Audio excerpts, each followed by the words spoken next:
Ces fouilles archéologiques ont permis de mettre en évidence une occupation continue sur plus de 2000 ans, depuis les années 40 de notre ère, donc au tournant de notre ère, jusqu'aux vestiges les plus récents.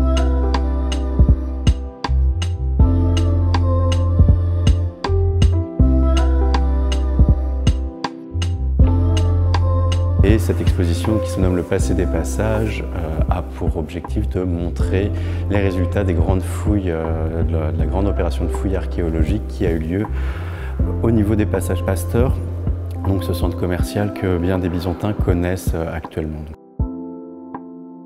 L'idée de l'exposition est de présenter l'ensemble de ces vestiges à la façon dont les archéologues appréhendent un site archéologique, c'est-à-dire en commençant par les niveaux les plus hauts, c'est-à-dire les niveaux les plus récents, en remontant le temps, donc en creusant dans les profondeurs du temps jusqu'à la création de ce quartier gallo-romain ex nihilo, donc dans la salle dans laquelle on se trouve. On retrace vraiment une bonne partie de l'histoire de la ville de Besançon par le biais de cette exposition. Vraiment comprendre comment s'urbanise une ville.